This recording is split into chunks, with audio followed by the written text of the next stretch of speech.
This is Red Web.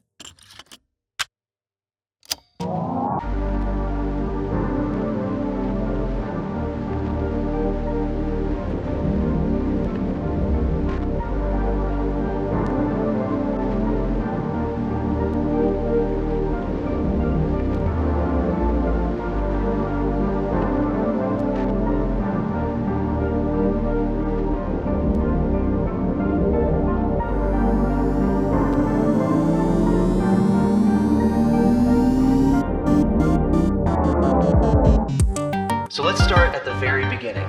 We have the user named Religion of Peace. Now he was a moderator on Reddit, but he has a long comment history ranging from marijuana use, anti-socialism, to what kind of piano wire can kill somebody. Okay, yeah, no, this sounds deep, dark, and twisted already.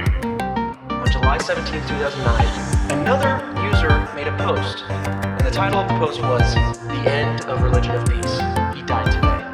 Hit the front page of Reddit, which made everybody start to go, who is this guy and why should we care? Reddit sunk their teeth into it.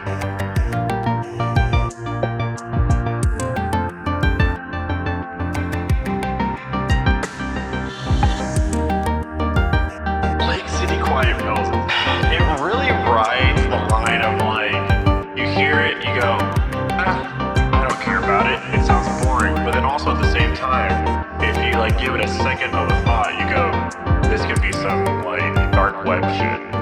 Within the HTML code of Lake City Quiet Pills, the website, seemed to be these hidden messages in the source code. A lot of them were very cryptic. There's a lot of misspellings, there's a lot of acronyms, and there's what appears to be job listings. It's like a secret underground Craigslist.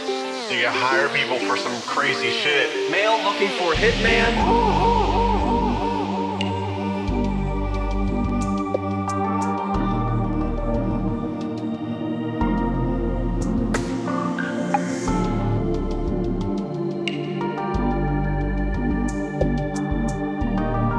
This podcast was built to terrify me. Continue.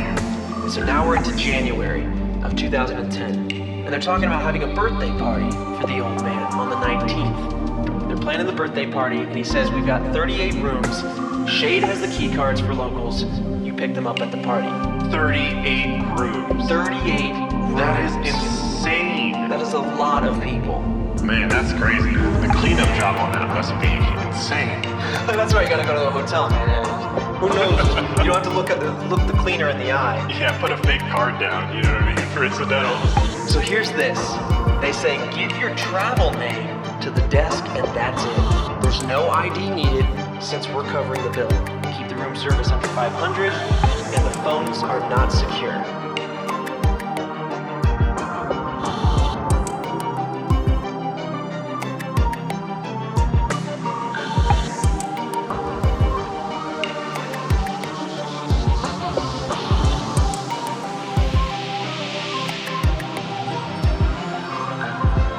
So while trying to understand all of this, it became very public very quickly.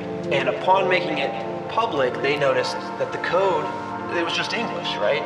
That this English then became encrypted ciphers. Oh, yeah, because they knew everyone was catching on. Yeah, someone noticed that they were caught.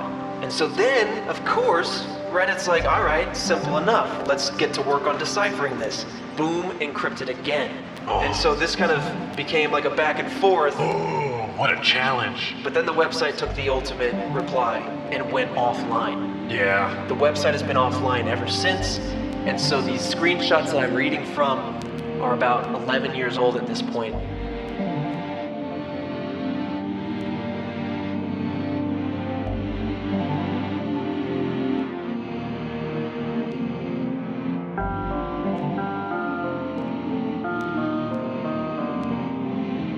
So the website's taken down, and this is essentially the end of the road. The case goes cold at this point, or that's what we think.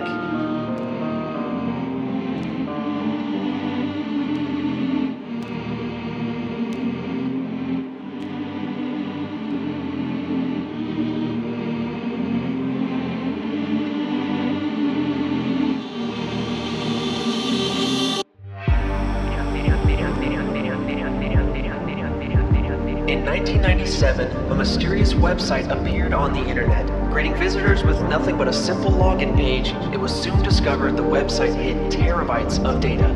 This made people even more curious, and they did everything they could to try to get past the login page. But before anything concrete could be determined, the site was shut down.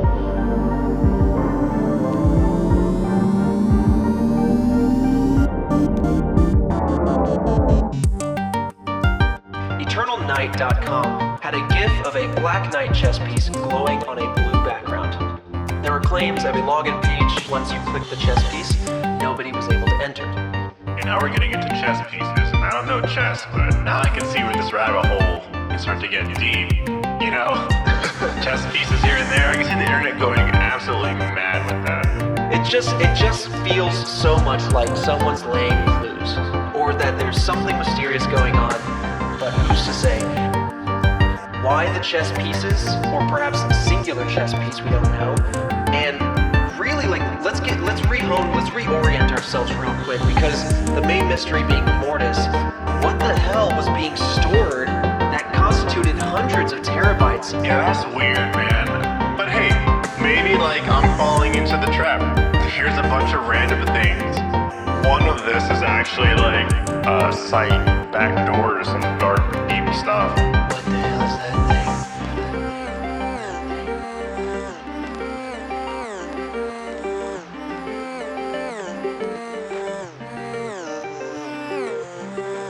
thing? Dive back into the strange with Cthulhu.net. Oh, here we go. The website simply states, dead but dreaming.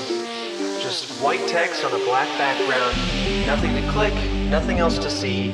Cthulhu.net will awaken soon. Send us your email and we'll keep you posted. You know what? Anytime I email you now, I'm going to BCC this email. Just so it's Dude. It's funny until they respond. Yeah, until they show up at my door and hooded. We've come for you. And I'm like, no, that wasn't. See, the thing is, that was a joke. You're looking for my friend Trevor, and he's. Let me show you the way to his place. Trevor's never existed. Be careful. The internet's a dark, deep place. It's very true. That's probably the thesis of this podcast.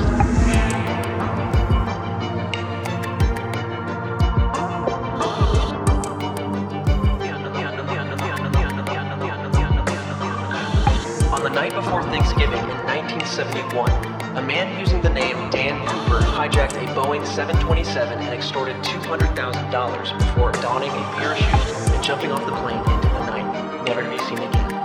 It was arguably the most extensive and intensive search and recovery operation in U.S. history.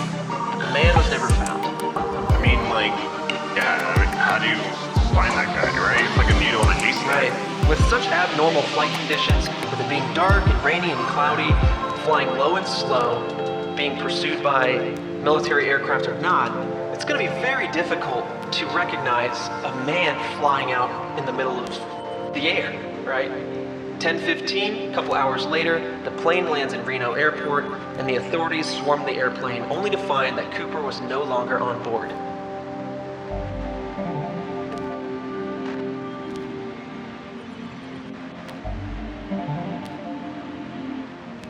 Pieces of evidence showed up in 1980. 8-year-old Brian Ingram found 3 packets of cash along the riverbank of Tina Bar. There were 2 packets of $120 bills and then 1/3 packet of 90. Which is interesting to me. I'm kind of thinking, did this little boy take some for himself? It's a finder's fees. You know how many Hasbro Transformer toys you could grab off of that? You'd be all set, dude. I always wonder, why?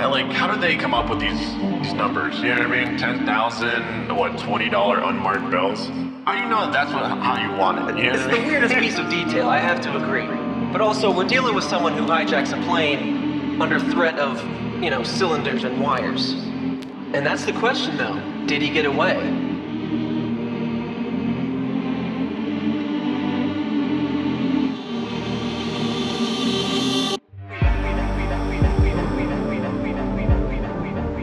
Have you been having strange dreams? dreams lately? Well, you wouldn't be alone. In April of 2020, weird signs began showing up all over Utah asking individuals to share their strange dreams. No one knows who's posted these signs or who's on the other end of the listed phone number. Even more, this isn't the first time these signs have been seen. So why don't we put on our smiles, tuck ourselves into bed, and call the number for the Happy Valley Dream Survey.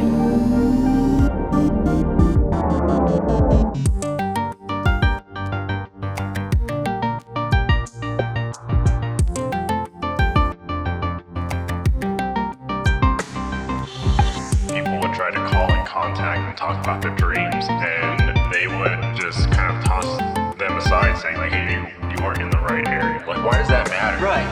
Like, we're all people, right? Unless, like, are you trying to do a localized survey? What are they actually after? That's what I just don't understand. Like, if you want to understand dreams, everybody's dreaming around the world.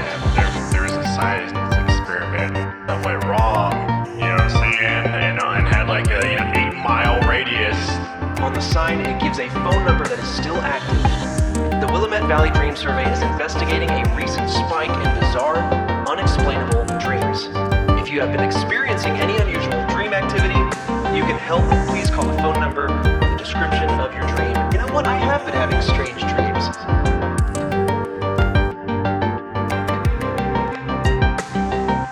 Thank you for calling the Willamette Valley Dream Survey.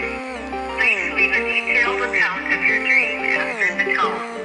Transcripts or audio from your report may be duplicated in other media.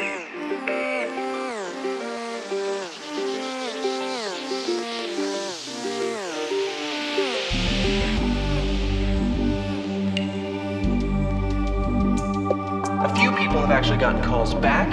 Some of them have gotten text messages back.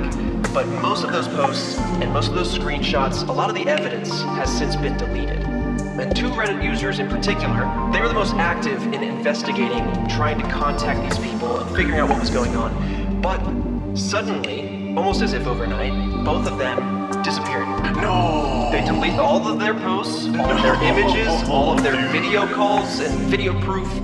All of them disappeared, and their Reddit accounts were also deleted. As you were saying, that was like worst thing possible. They disappeared. Wait, so do we know what their dreams were?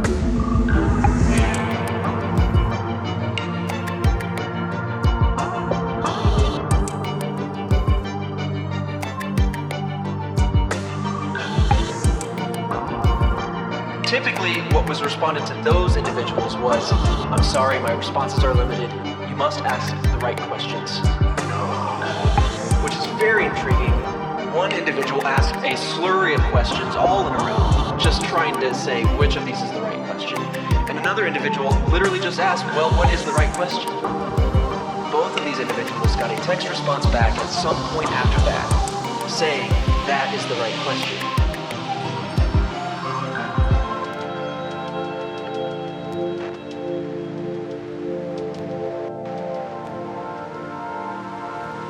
And a lot of strange dream talk too, often featuring, quote, the man in blue flames, or the boy in orange, or the old man in purple, or a long green hallway.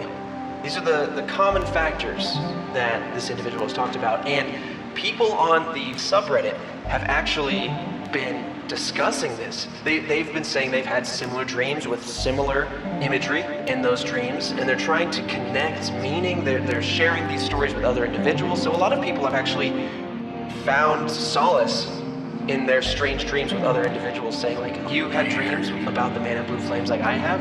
Very odd dreams. And I can actually vouch for that myself. I've had, like, every day I wake up, I feel like I'm waking up from a whole different life. I don't always remember it, but it's very disorienting. I don't know if you're feeling the same way. No, not at all. Really? You're not dreaming any different? No, I don't dream anything different. That's what to call. I'm falling down in the rabbit hole. This episode started off with some big chills for me. Just seemed so tangible. Something that you can just reach out right now if I wanted to. You know, I can hit stop on recording and then go reach out. You gonna do it? No, hell no. You gonna go grab it? Hell no!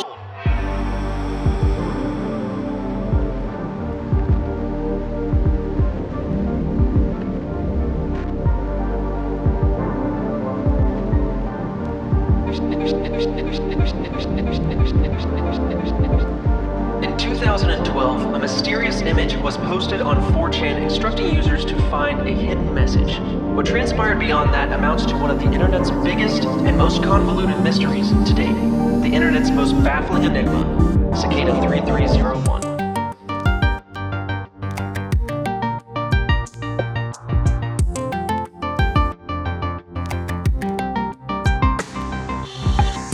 The image was simple. It was a black background with white text that says, quote, "Hello, we are looking for highly intelligent individuals. To find them, we have devised a test. There is a message hidden in this image. Find it, and it will lead you on the road to finding us." Man, if I was hot on this trail, even just like, first and foremost, my contribution to all this would end at opening up the document on a notepad. And that's all I can contribute. But I feel like I was an actor man for sure. Yeah, look at all these characters. It's like the Matrix in here. I cracked the code. I'm a genius. Puzzle solved. There's definitely a path here, and it's leading somewhere.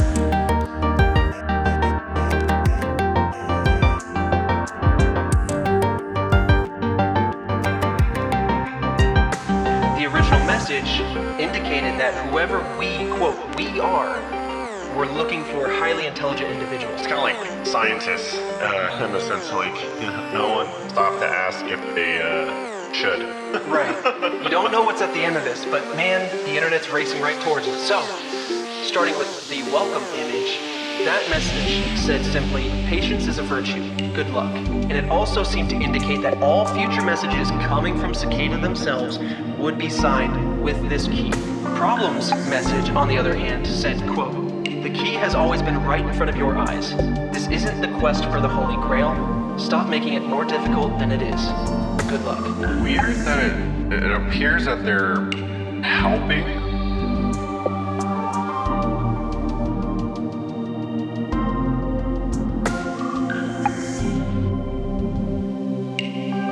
Within the image of the cicada, people found a message, and it was also PGP signed with that signature. It says, quote, "You have done well to come this far. Patience is a virtue." Well, they figured out that the dimensions of the image were 509 and 503. In pixels, obviously. And it turns out that those are also prime numbers. So multiplying these numbers together and entering .com at the end, people found a website. On that website is an image of a cicada as well as a countdown.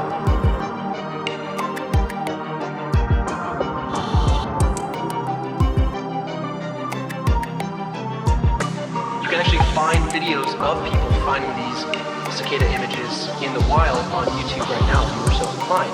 I would have to go with someone. I think it's not only is it interesting and to me exciting, I think that there's something fascinating about this, but yes, at the end of the day, something in the back of my mind is like, yeah, you don't know if this is down a dark alley, and the last thing I'm gonna do once I get to that location, if I see it down a dark alley, I'm not going down there. Oh, 100%. I'm just gonna snap a photo and run. Yeah, if you're following this kind of like trail and you're driving down a main road and it veers off to this third road, no, I'm gone. I'm not a part of that. That's not happening. It wasn't all laid out ahead of time. It was ongoing.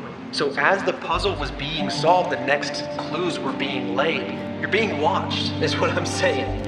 It's kind of weird. Really weird. Very creepy. I mean, there it is, right? There's that kind of split path that I was talking about where they would start forcing people to do things on their own.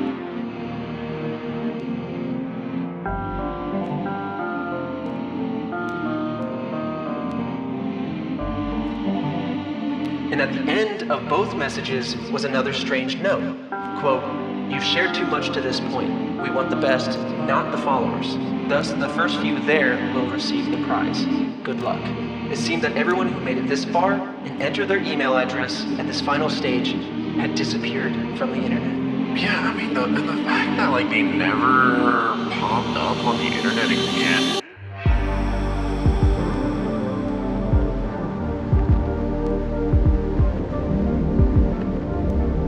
After a month of silence, there was a post on the subreddit from Cicada 3301, and it said as follows, quote, "Hello, we have now found the individuals that we sought.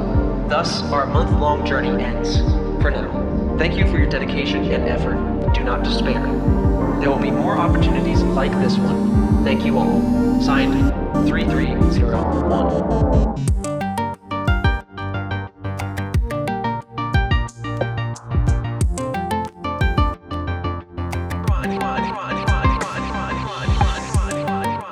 Can our intentions influence the real world? That's a question that people have had after a brand new app became a viral sensation on TikTok, taking users to locations seemingly directed purely by their desires. But others have been led to strange, bizarre scenes and even dead bodies. Randonautica.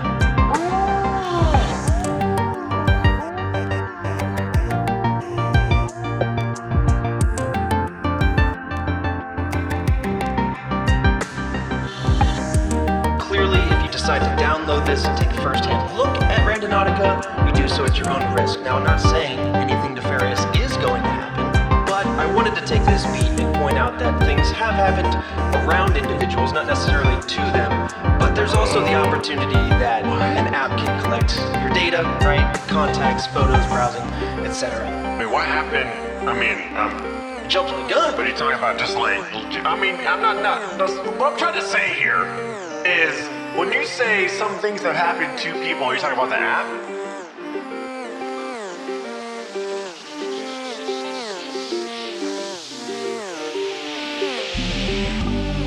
A man by the name of Joshua Langfelder, he was interested in how people could influence random outcomes with their mind. According to the webpage, it's, quote, the world's first quantumly generated choose-your-own-adventure reality game. Once you get into the app, there are different ways in which you can go about generating these coordinates. There are 3 different location types that you can choose from. You have the attractor, the void, or the anomaly. Now I want to play a game here just a little bit, Fredo. I don't have the app up on my phone or anything right now. I'm just saying, if you were to pick, which would you pick? Attractor, void, or anomaly? Oh, void? The void. At this point, it asks the user to set the intention for their quest. Essentially, state what you'd like to see in your destination or on your way there or what have you.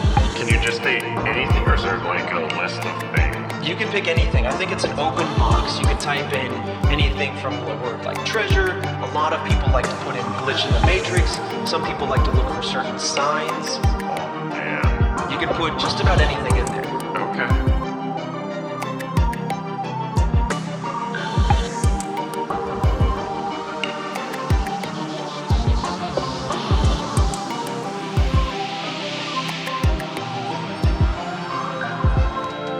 Reddit user Illustrious Ad 5059, aka Taylor D, her intention was the word spooky, which I know for a fact you would love to enter into the app, Alfredo. Oh, hell no. Because see, now instantly my mind goes, this is gonna put me in some haunted ass house.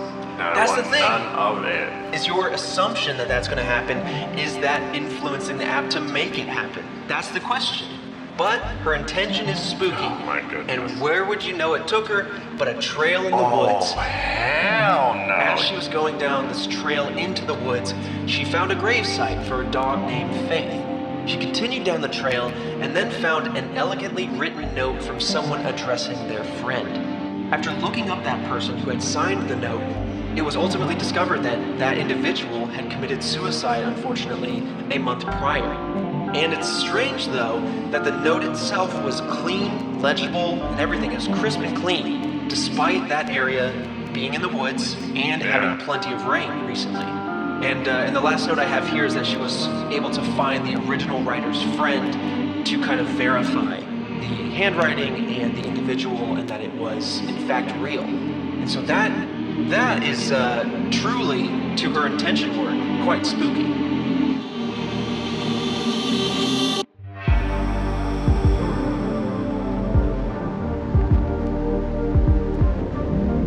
TikTok user @MyKenArray. Her intention was death. Now, if this is something that you want to look up, her video and her experience, I offer a word of caution, viewer discretion, and all of that, because it definitely is a bit of a more morbid result. But as I saw it, she is recounting this story having already lived it. She is talking to the camera, she's in tears, but she's making a TikTok of her experience. I don't think she filmed her experience, or at least didn't post it, which I think is a good thing.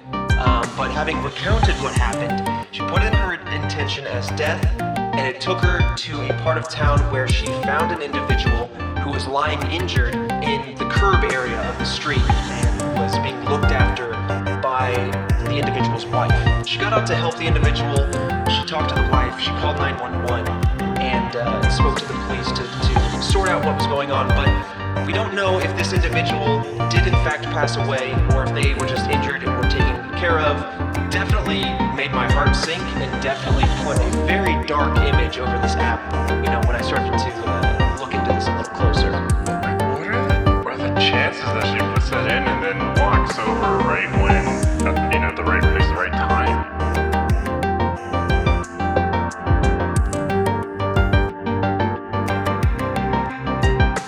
TikTok user Henry, UGH Henry, their intention was travel.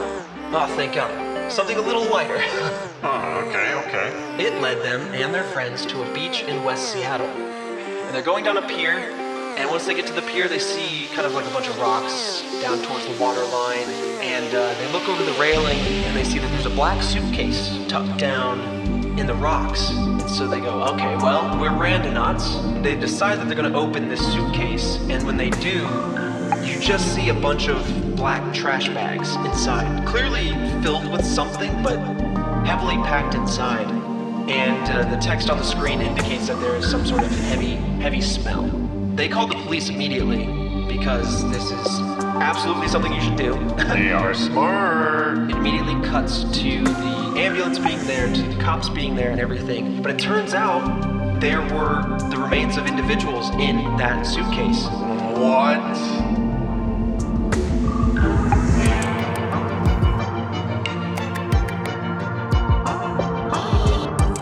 Honestly, we don't know how many mundane stories we're not hearing. And that's why in the previous story I wanted to highlight the fact that, yes, she had a very sketchy encounter. However, she did talk about the fact that she's done this many times before and it was all uneventful. So you don't see all the times that nothing comes of this. The Randonautica team, a spokesperson, reached out and said that, quote, "Our first reaction was to reach out to the teenagers to make sure that they were doing okay.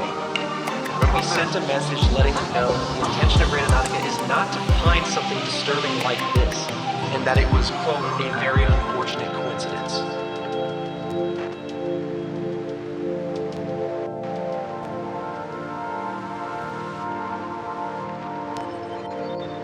We have a man by the name of Robert G. Jung, and he was an American physicist. He believed that micropsychokinesis allowed people to influence these events, that there is some ability that we aren't fully aware of or haven't fully unlocked perhaps. We know by the double slit experiment that simply observing photons affects their patterns. They can act like a particle and they can act like a wave.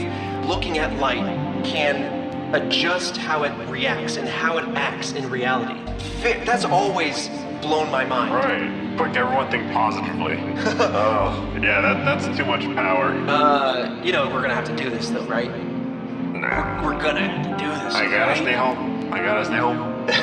Social distance.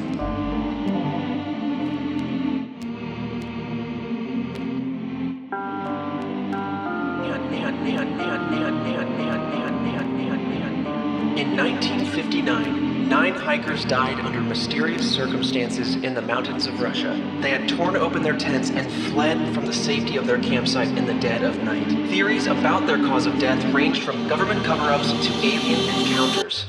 The Dyatlov Pass incident.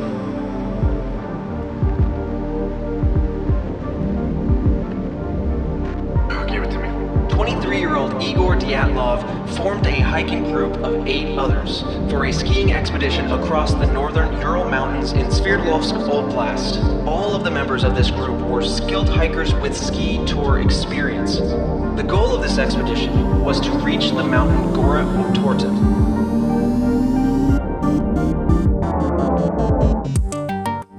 A 10th person was added to the group named Semyon Zolotaryov, who was previously supposed to go with another expedition. One member of the group, Yuri Yudin, turned back because of a knee and joint pain that he was experiencing. So this was the moment where the group of 10 became 9, and this moment actually saved his life, and he's subsequently lived to about 2013. So yeah, people were aware that this was happening. They were being very safe about it, but this is the last time that the remaining hikers were seen alive. Woo! That is scary and leaves a lot of room for conspiracy theories.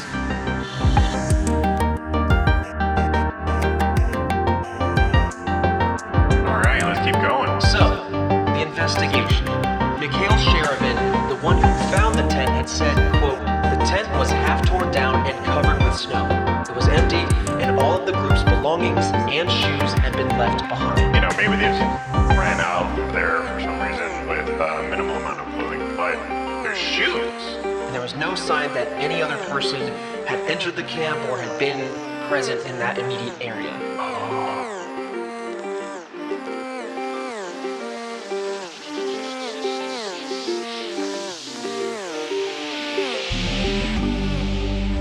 At the edge of the woods lied the first 2 bodies that were found dressed only in their underwear. It's very, very strange so far, but also tree branches up to 5 meters high up on the trees were broken, suggesting that one of them had climbed the tree for some reason, maybe trying to hide up off the ground. These 2 bodies in particular had been turned over after death, out of some sort of respect, but it seems to indicate that there were living individuals after these 2 had passed away. That, yeah, we're aware of their bodies. Some of the clothing taken from the bodies were found on the branches of the tree, indicating that they hadn't been used.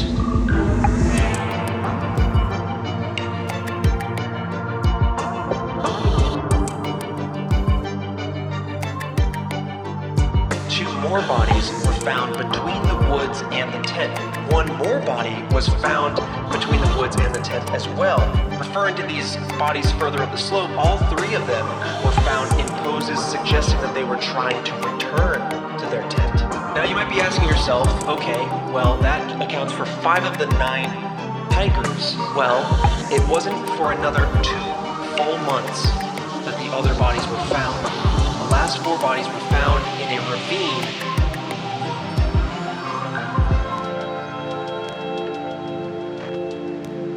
Three of these 4 bodies had fatal injuries, though. One of them had major skull damage, and the other 2 had major chest fractures. And according to medical professionals, the force necessary to cause these types of injuries is equatable to that of a car crash. What? There were no external wounds on the bodies, as if they were injured by some sort of high level of pressure.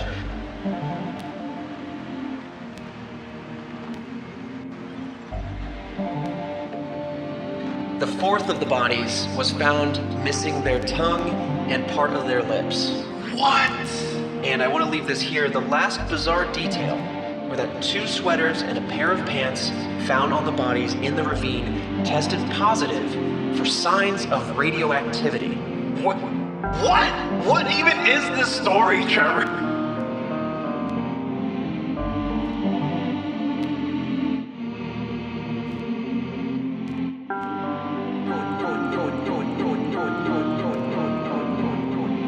In northeastern Utah, there lies a place with a long and storied history of encounters with the paranormal. Many have reported sightings of strange creatures, crop circles, and UFOs. It's been locked away from the public. Skinwalker Ranch.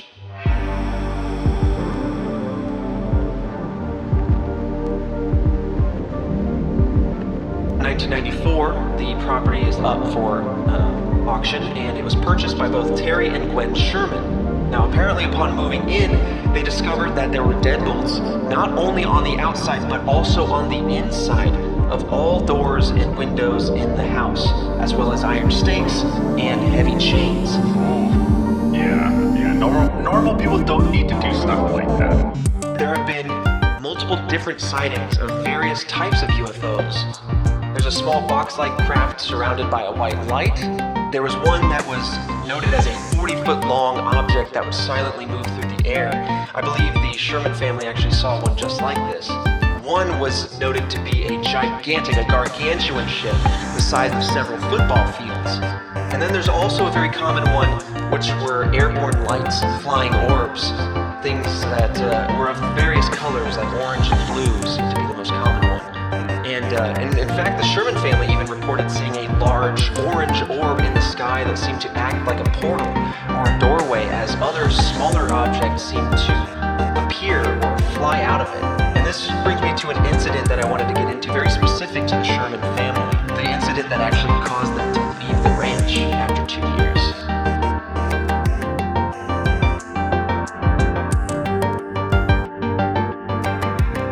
They saw flashing lights, and eventually they saw a small blue orb, or maybe multiple orbs, approaching them. Their dogs seemed to get very aggressive and started to bark and growl at these objects. And Terry, the father, actually let his dogs loose. The dogs then went after the orb, started jumping at it and barking at it, trying to bite at it, and the orb just seemed to float backwards and away, leading the dogs eventually into the woods.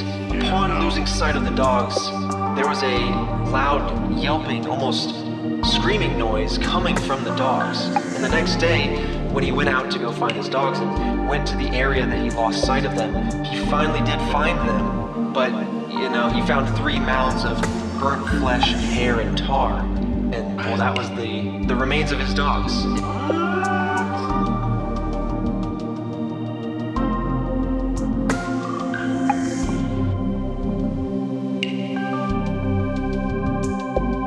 The Sherman family even reported 7 of their cows missing during their short stint at the farm, or at least, area. And 3 of them were found dead and mutilated. 1 cow was found with a hole in the center of its left eyeball. No other sign of injury, nor any trace of blood, but it did have a strange, chemical-like odor. The second cow was found with the same hole in its left eye, as well as a 6-inch wide, 1-inch deep hole carved out of its rectum. The same chemical smell lingered, but what? Weird. Yeah. They're doing, butt tests. The last of these 3 cows was found dead a mere 5 minutes after having been seen alive. It had a 6-inch wide, 18-inch hole carved out of its rectum, and there was no blood found on the cow or the nearby snow, and the same chemical smell lingered in the area. Around the cow was a circle of twigs, and at the tops of the nearby trees seemingly appeared to have been cut in some way.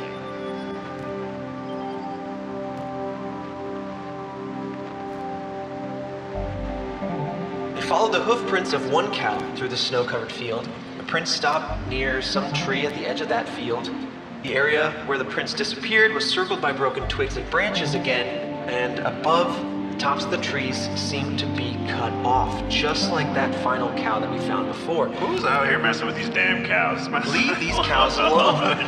They're getting got real bad out here. From this moment on, it is official private property with no access to the public. No more trespassing, no more stories, no more research. It's all locked down to this particular person and whatever it is that they want to do. So instead, they now do their own private investigations on the land with high-tech equipment, including a personal command center. Excessive. A little bit. It just sounds like, oh man, it sounds like so much.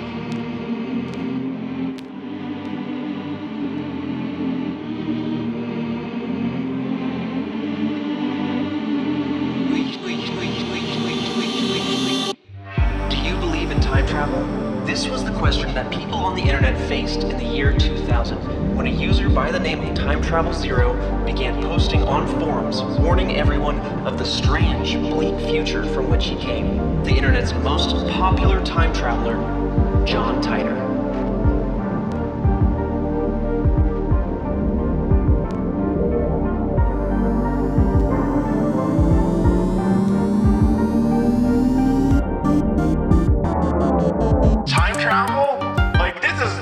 This show's gone off the rails. You think we jumped the shark already? I mean, I don't know. I have no idea what we're getting into.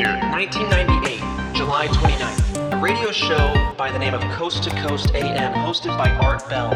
He receives a fax during one of the open timeline segments. This person who said the fax remained anonymous, and they claimed to have time traveled from the year 2036. They further claim that time travel was successfully invented after researchers at CERN were able to create the world's first successfully contained singularity engine. They also claim to have met a past version of themselves multiple times, even taking a younger version of themselves on, quote, a few rides. This anonymous person then continues on to say it was impossible to travel past the year 2564 with this to say, quote, please pray that we discover the reason why there is no apparent future after 2564.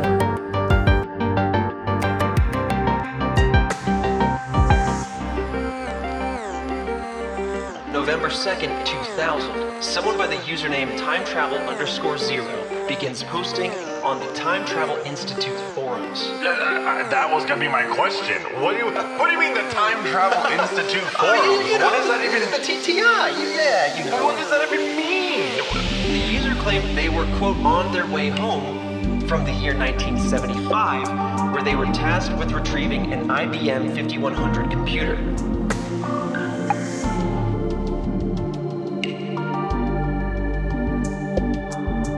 They also posted a few vague descriptions of their time machine and had this to say. My time machine is a stationary mass, temporal displacement unit manufactured by GE. The unit is powered by two top-spin dual positive singularities that produce a standard offset Tipler sinusoid. They're saying that they are contained black holes or contained singularities. Essentially, we know that black holes can mess with the space-time. They can bend light, and in that way it's theorized that they can bend time. Just toss in flux capacitor. You know what I mean? Yeah. Back to the Future terms.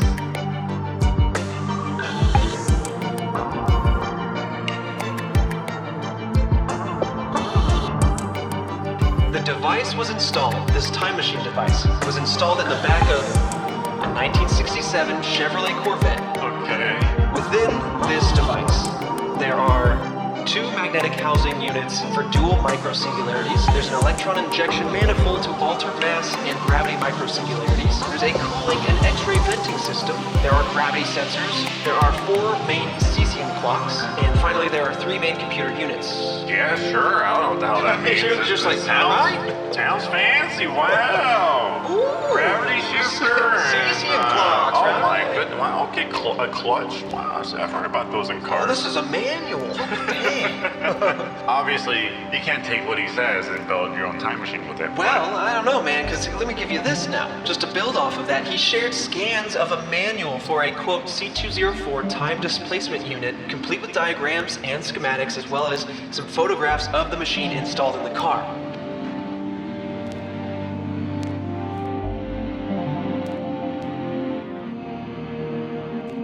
John himself here, quote, the grandfather paradox is impossible. In fact, all paradox is impossible. The Everett-Wheeler-Graham or multiple world theory is correct. All possible quantum states, events, possibilities, and outcomes are real, eventual, and occurring. The chances of everything happening someplace at some time in the superverse is 100%. End quote. Going back in time, if you were to off your grandfather, you wouldn't exist. But in this case, he's saying you could go back in time. Everything up to the time that you went back to will be identical to your timeline at that point. However, everything after that is brand new. We need a baby kid's version for me with words like time and travel.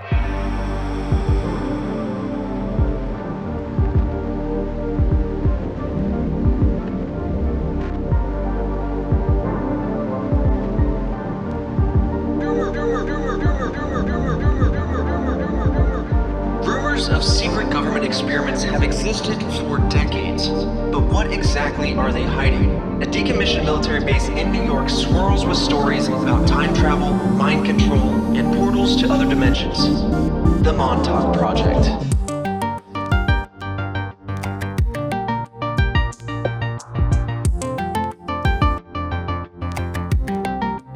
Why don't we go into the Philadelphia experiment, start laying the groundwork, get that legwork going. Let's do it. Carlos Miguel Allende. Allende claimed to have been present for a World War II experiment in Philadelphia, Pennsylvania. The purpose of that experiment was supposedly to try and cloak Allied ships. When people out there afraid or do believe in aliens, I go, I mean, come on, the chances that there's no other, like,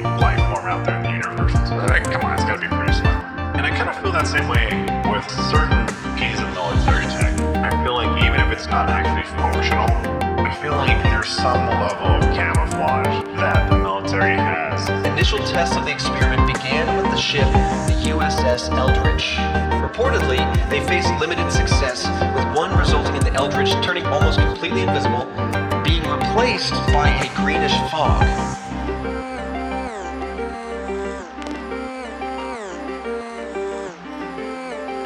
Some crew members that were on this ship supposedly were stricken with severe nausea, while others were supposedly embedded into the structure of the ship itself after the ship reappeared.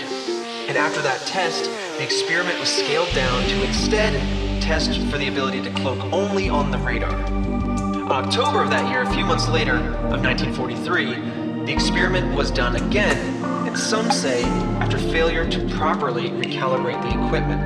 And so the Eldridge turned completely invisible in a flash of blue light and teleported to Norfolk, Virginia, over 200 miles away. What? Nah. Some sailors were found to have contracted mysterious illnesses, some went insane, and some were again found embedded or fused with parts of the ship. Two of the sailors even disappeared from a nearby bar at the same time. Some claim that the remainder of the ship's crew, the people that were injured or ill or in some way disposed of, were brainwashed to forget that the experiment had happened.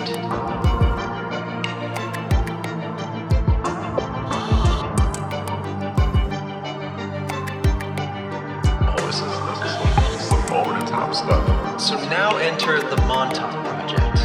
In 1988, after watching a movie based on the Philadelphia experiment, a man by the name of Al Bielek began to attempt to resurface lost memories detailing his own involvement in the project. Essentially, he watched this film and was struck with a very strong sense of deja vu. But with that deja vu comes something tangible. Maybe you get blasted in the face with a bunch of memories. You have a memory of like a certain location, then you go to said certain location, and there's something there, right? Like something tangible that goes, hey, this is real. These memories are real. I would lose my mind. I mean, like, what if you were to walk up and you're like, I remember this door entrance, and this was the key code. And Exactly. You're like, hold on a second. Beep, boop, boop, boop. And then it just opened up. I'd be like, okay, this is too real. Get me out of here. That's when you go, no, you turn around, you walk away, but then you go, hold on a second. The camera zooms in on you. You're like, I gotta go in. Hello?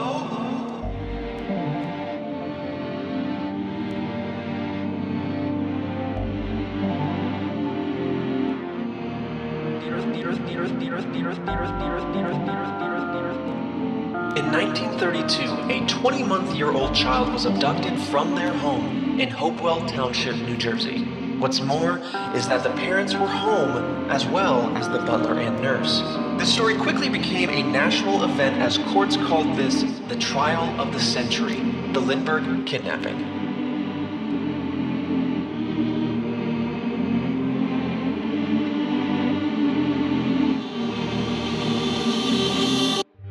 March 1st, 1932, Charles Augustus Lindbergh, son of famed aviator Charles Lindbergh and his wife, Anne Morrow Lindbergh, was kidnapped from his nursery on the second floor of the Lindbergh home. This kidnapping was discovered by the Lindbergh's nurse, Betty Gow, who checked the room after realizing that the child was not with his mother.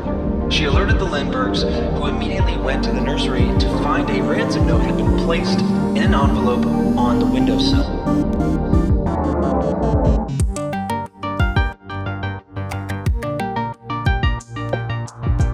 The note said as follows, quote, "Dear sir, have $50,000 ready, $25,000 in $20 bills, $15,000 in $10 bills, and $10,000 in $5 bills.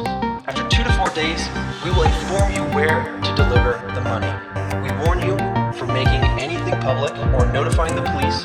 The child is in good care. Indications for all letters are signature and 3 holes." End quote. Now, if I was a parent, all of this is absolutely terrifying. All of this is just I can't even fathom. unreal, right? Yeah, you can't fathom, you can't put into words.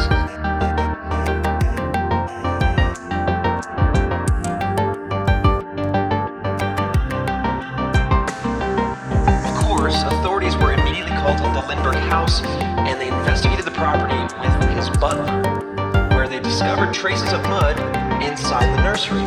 Footprints and 2 sections of a ladder, as well as a baby's blanket, were also found underneath the nursery window outside. It's also interesting and I think important to note at this point that there were no fingerprints found at the scene either inside or outside.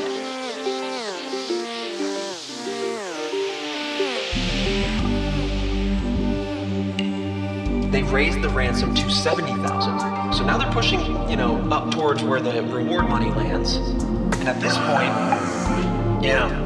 point, in addition to the official investigation, Lindbergh hired private investigators through his attorney, Henry Breckenridge. On March 8th, another individual came forward, Dr. John F. Condon, in an attempt to help the investigation, sent a message to the Bronx Home News, offering to act as an intermediary and to pay his own $1,000 ransom. I'm not exactly sure why he was paying the money. Maybe that was to basically solidify his role as an intermediary between the Lindberghs and the kidnapping individuals or party.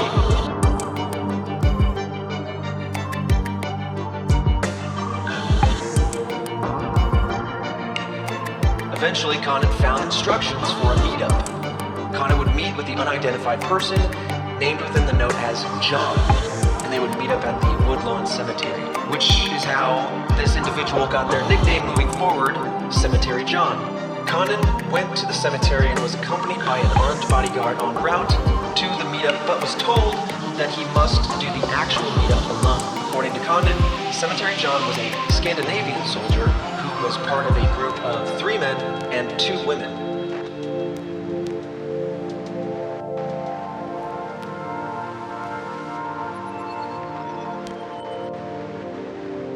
During this conversation, Cemetery John indicated that the baby was being held hostage on a nearby boat and was unharmed on a boat named Nellie near Martha's Vineyard in Massachusetts. Lindbergh himself, the father, led the search and found that the boat didn't even exist.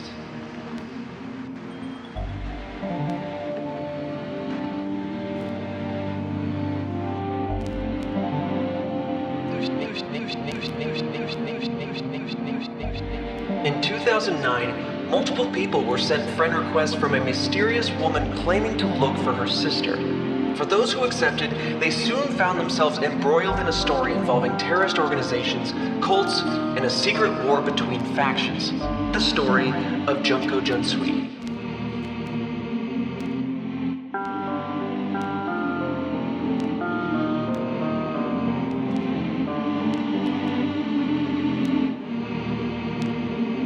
Look, I know a lot of you guys listening, you just accept all these wild friend requests and these follows because you're chasing that clout.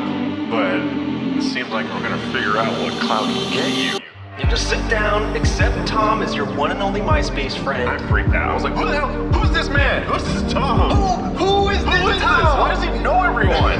I didn't know that he was like owner of MySpace. June 17th, 2009. Multiple people from across the world received Facebook friend requests from a woman named Junko Junsui. When looking at her profile pictures, it showed her as an attractive young blonde woman.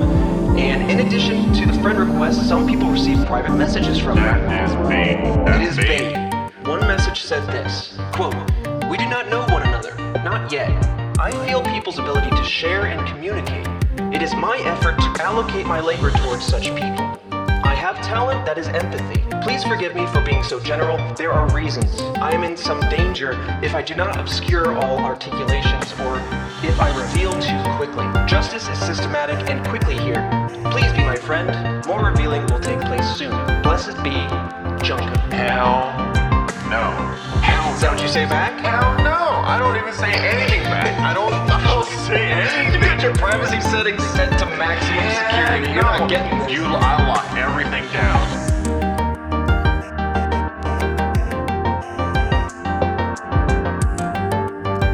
So some users actually responded to her asking why she chose them specifically. She claimed to have built an algorithm that found people through Google, which is very strange. Again, remember throughout this whole story the mindset of that 2009, that early 2000s internet, because that is raising some red flags. She elaborated to say that she was not allowed to leave her home and that she was looking for help in finding her sister. Now we flash forward about 2 months into August of 2009. A woman by the name of Dine Setney began posting on the Unfiction forums privately messaging members, attacking them for investigating Junko and pretending to be her friend. She referred to Junko as her sister, but she also claimed to be searching for her missing sister. So at this point in time, it's not really clear, but what's more is she even called out members of this community by name.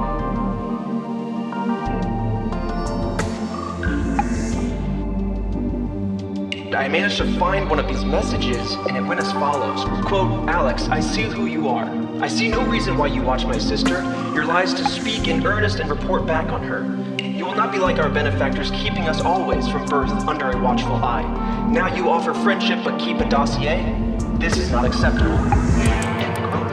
And so when somebody steps forward, uses your real name, and drags your personal self into the game, and takes the ARG to the DMs of such a website, that's where people start to go, okay, hold on a second. Yeah. This has to be real then. That's the scary stuff where you're just like, you're going back and forth with somebody and all of a sudden, you know what I mean, like during those times, they drop some type of like personal information.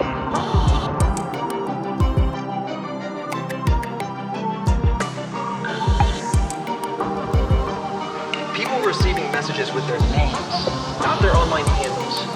So at this point in time, users began advising each other to use new screen names, make new profiles, and a lot of people ultimately just quit. They stopped investigating whatever was going on here and just left.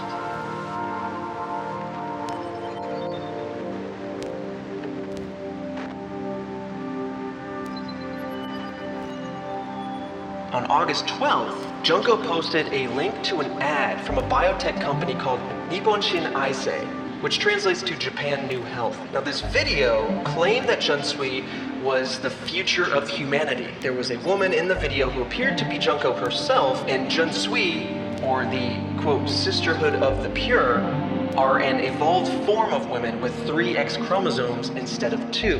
It says as follows. For countless millennia, humans have evolved unconsciously, spreading out to populate the world. For the first time ever, we may glimpse our long genetic inheritance, and from it, we may plot the path by which we wish to continue. Junko is the first child of her type to ever be born. She and the other Junsui are the children of all mankind. Through the new technology of genetic target augmentation, Junko has been gifted with only the most optimal human alleles. The best of all we have ever been, and therefore represent the best way of coping with an uncertain future. I mean, like, that's red flag number 50 at this point. Right. Get the You're hell looking out of through there. a forest of red flags. Yeah.